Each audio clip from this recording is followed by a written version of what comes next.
And I'll ask our next presenter, as my throat recovers from presenting, Kylie Dingwall to come up. Thank you.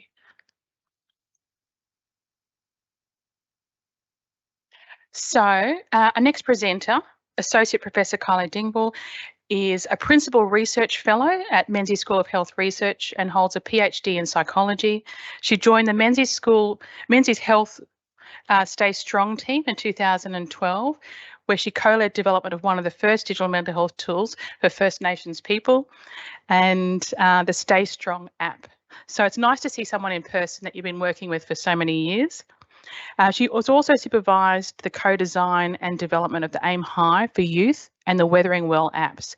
She continues to conduct research providing evidence of acceptability, feasibility, effectiveness of these digital tools, and has worked in partnership with the e-mental health in Prac support service since its inception. And so today, Kylie is going to be presenting on the Aboriginal and Island Mental Health Initiative for Youth app. Thanks, Kylie.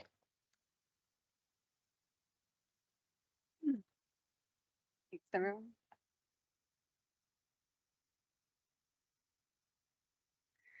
Thanks, everyone. Thanks for hanging in there today. Hard being the last, close to the last presentation of the day, but that's all right. I would like to acknowledge that we are meeting on these beautiful lands of the Yagara and Turrbal people and pay my respects to the elders and traditional owners and custodians of this land, but also acknowledge that a lot of the work that was done in this program of research was done on Aranda country and Larrakia country. So I've just recently moved from Aranda country in Alice Springs to Brisbane. So just acknowledging those beautiful lands. So I can't really talk about the AIMhi for Youth app without acknowledging the foundations upon which that work was built.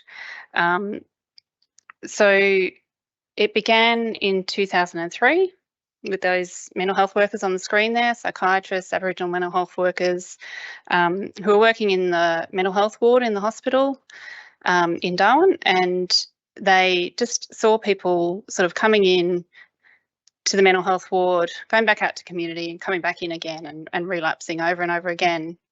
And they just thought there must be a better way. So they took some time out from their clinical work to do some research, and they got an NHMRC grant to do some research. And they asked the question, how can we do this differently and how can we do this better? So they set out in this research project to explore people's understanding of mental health and wellbeing within the community. And they used a co-design approach that involved just going out and talking to people, taking pictures, listening to music, listening to their stories, and really trying to understand what was important to people in their lives and in their mental health and wellbeing. And obviously what came through was a strong focus on family, culture and strengths. And so they used this information that they had gained through the research project, and they brought in the evidence as well from their experience working in mental health and from the literature around what works in mental health. And they use this two-way approach to develop some strategies and tools for effective mental health promotion and relapse prevention. And so Elke talked a little bit about the 4-step brief intervention.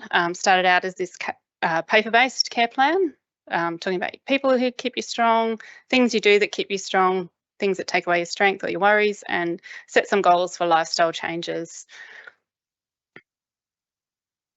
So that was one of the tools that came out of all of that work, but there were also a number of other psychoeducational resources that came out of it, like flip charts and brochures and pamphlets as well.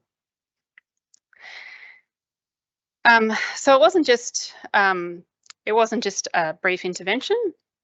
It was a new approach to treating people and relapse prevention, and it adopts a holistic and empowering person-centred stance that acknowledges Indigenous cultural and family values and promotes trauma-informed care and self-management. And so it's designed to facilitate a wellbeing conversation and build motivation for change and support people through goal setting. And it uses that, or it does that by building rapport with people and using plain language and metaphors and pictorial prompts. So the approach incorporates elements of self-management, motivational interviewing, cognitive behavioural therapy.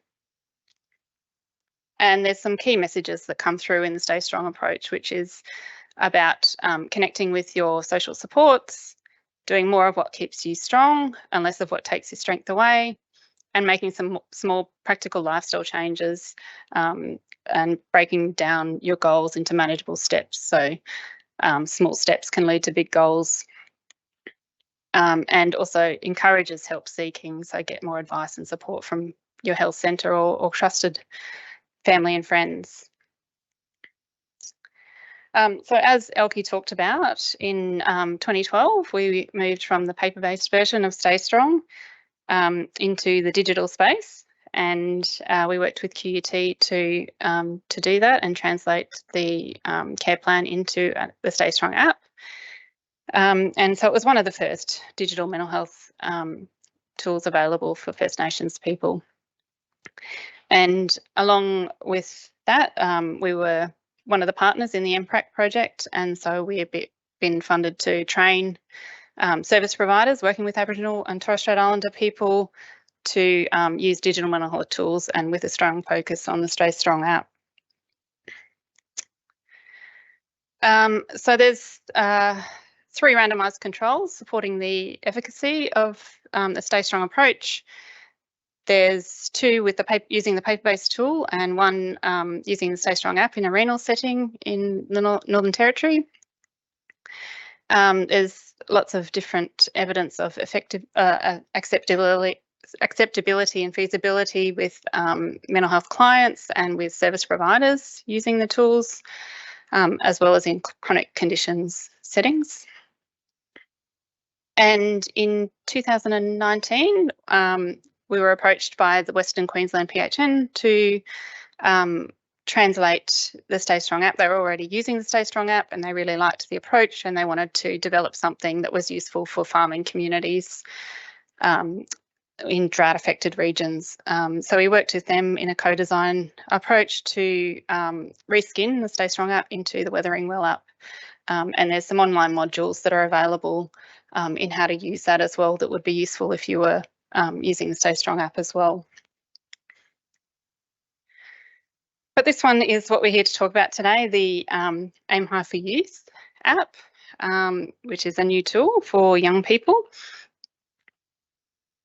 And we had the Stay Strong app. We knew that it was suitable for service providers to sit and have a structured wellbeing conversation with people, but we wanted to see what young people wanted in a digital mental health tool as well. So in 2018, we worked with over 110 young people in the Northern Territory to create this new digital mental health tool. So we did some co-design workshops, 45 workshops across 4 different sites in the top end, and we explored people's lived experience of mental health and wellbeing, similar to the earlier research. And we looked at what characteristics of digital tools they found useful or that they liked or didn't like. And we also paired that with an online survey to just broaden the reach and breadth of experiences and opinions to look at what current technology they were using, their knowledge of various digital mental health tools available, and what characteristics they thought might affect acceptability of a new tool. And we integrated that with the literature. We looked at service providers and asked them what they thought was needed in the space. We used elders and experts in the field, as well as having a youth reference group to come up with the first prototype of the AIMhi for Youth app. So then we conducted a feasibility study using the app with 30 young people in Darwin. We did a pre-post non-randomised pilot study. So we assessed people at baseline. They used the app for 4 weeks, and then we assessed them again using the K10 and the PHQ-2, and we demonstrated a significant improvement in K10 and PHQ-2 scores over that period. So we found that quite encouraging. Average use was around 37 minutes over those 4 weeks. But we had some positive feedback from those involved around the app, along with some suggestions for improvements as well. So following that study, we made a few adaptations to the app. So how is it different from the Stay Strong app? It's a self-driven tool, so it's designed more as a self-help tool that a young person can download on their own phone with the support of service providers as well, and it can be used for someone who's on a wait list or in between sessions to support the Stay Strong approach. So its goals are to engage young people in prevention and early intervention, promote mental health literacy, develop skills in emotional regulation and problem solving, and promote cultural connection. Those key messages that I was talking about before coming through, as well as promoting help seeking among young people when they're in crisis. So I was just going to play a little introduction video that will just give you a bit of a sense of the app.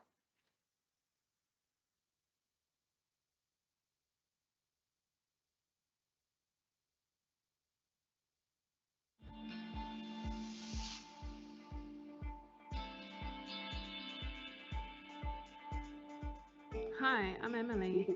And I'm Ramon. We wanted to let you know about this new app called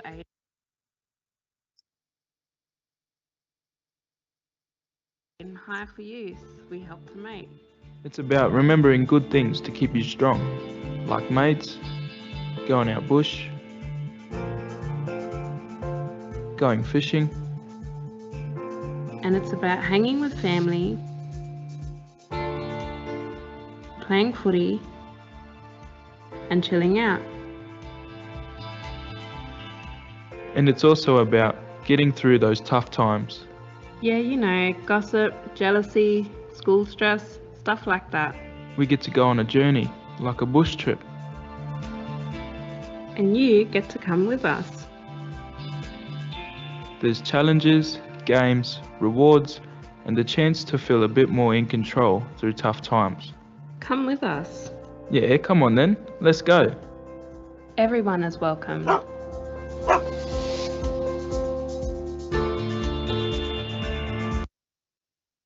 Yeah, so as you saw, there's games and videos throughout. There's some characters that help that tell the story and go through the different 4-step process of the app to help users work out how to use the app, as well as users can input their own 4-step care plan as well. Oh. So the app was launched on the app stores in 2022. And then we were also funded to implement the AIMhi for Youth app in the Northern Territory and in South Australia. So implementing it with services, as well as co-designing some new content, particularly in South Australia. So expanding the content that was there for different regions, and to create a website to host a lot of the other Stay Strong resources, along with the supporting resources around the app. So we had a strong focus on co-designing new content, and we did this by partnering with cultural consultants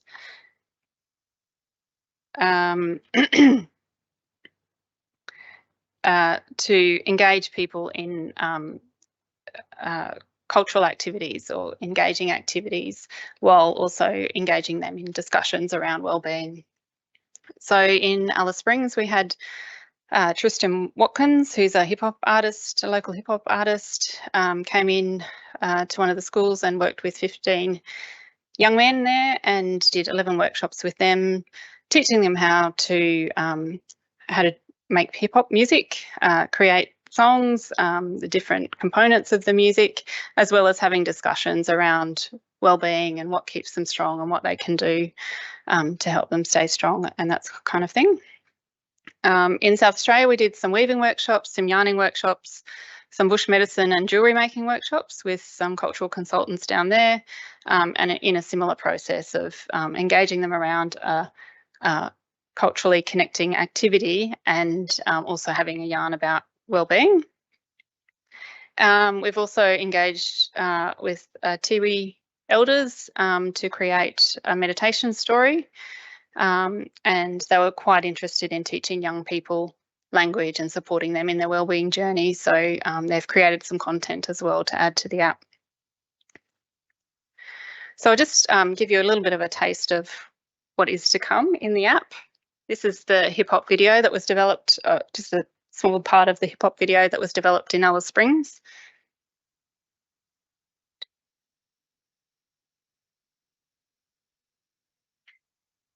Feel free to get up and dance.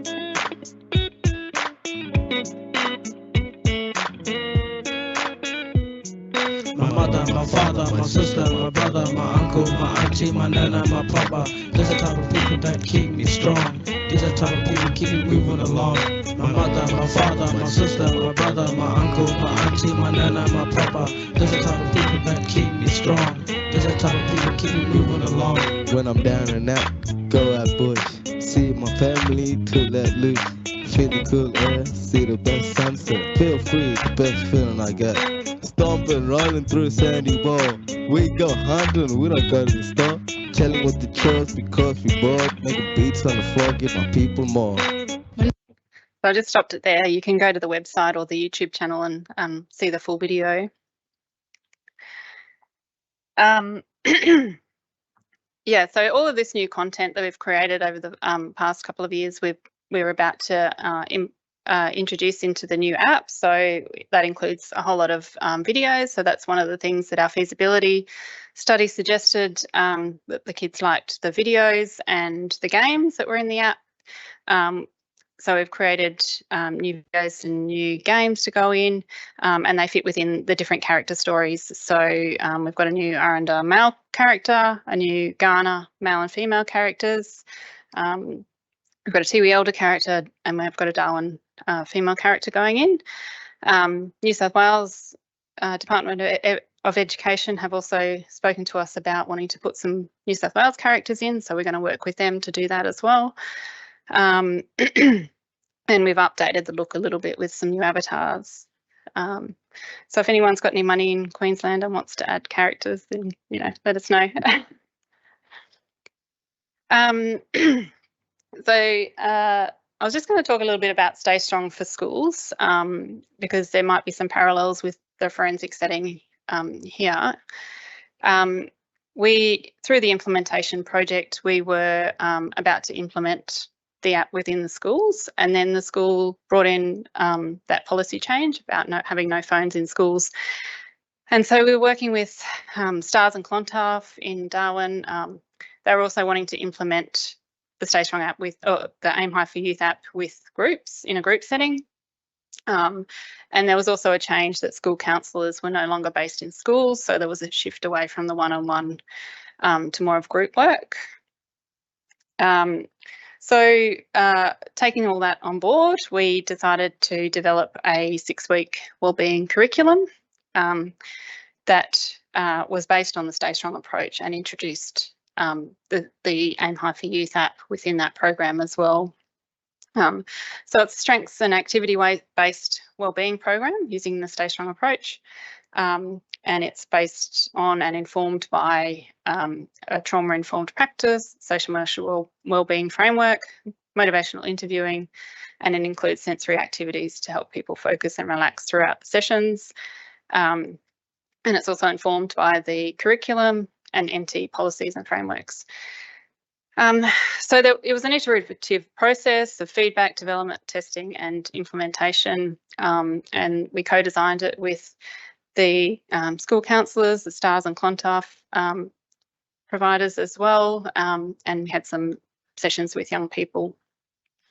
We also had an Aboriginal psychologist provide feedback and input into that as well. So these are the different session themes within the Stay Strong for Schools program. So it looks at cohesion within the group, connection, strengths, finding balance, goals, and then an optional celebration module as well. So following those 4 steps. So the program has been piloted within 2 schools in the Territory and was implemented or facilitated by 2 school counsellors. And there was some great feedback from that. Some suggestions that, you know, when the days when the group was on, that people were more likely to turn up, so that improvements in attendance. There was great cohesion within the group, so they supported each other, and their confidence in themselves grew over the course of the sessions. The young people felt really strong in their culture and quite enjoyed telling people about their culture. And also, I think one of the counsellors was a little bit worried about it at the beginning in case worries came up throughout the sessions. But because it was a strengths-based approach, that it really helped because it allowed them to focus on their strengths. And not many worries ended up coming up within the program. And when they did, the group supported the young person within that.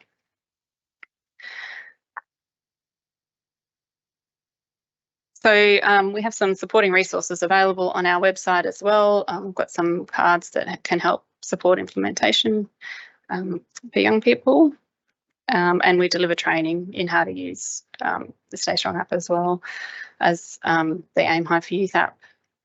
So we're really interested in people's feedback, how we can improve. We're continuously trying to make it better. So if you do download it, there is a section in there where you can provide feedback, or there's a link there to a survey where you can provide input. Thanks. And I'll get you to stay put, Kai, because you and I are going to receive questions now.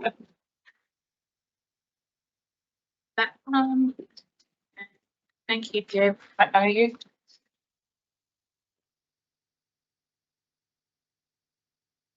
Okay, so questions from the floor. I've got a question for you, Kylie. So I might have missed it. So the AIMhi Youth app, is that used as part of the school program between sessions, or is that? Yeah, it's designed as to introduce the app, and then people can download it or not if they choose not to. So because phones aren't allowed in school, they couldn't actually implement it in the school. But for after hours. But for after hours. Yeah, fabulous. And it's kind of see a youth justice program happening there. Yeah, I can see a project. That's what I thought might, come from this. People's interest. Yeah, they're planting seeds and ideas.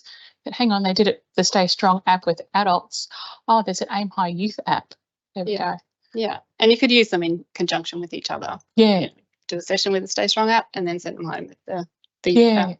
And I think I did a little bit of work out, out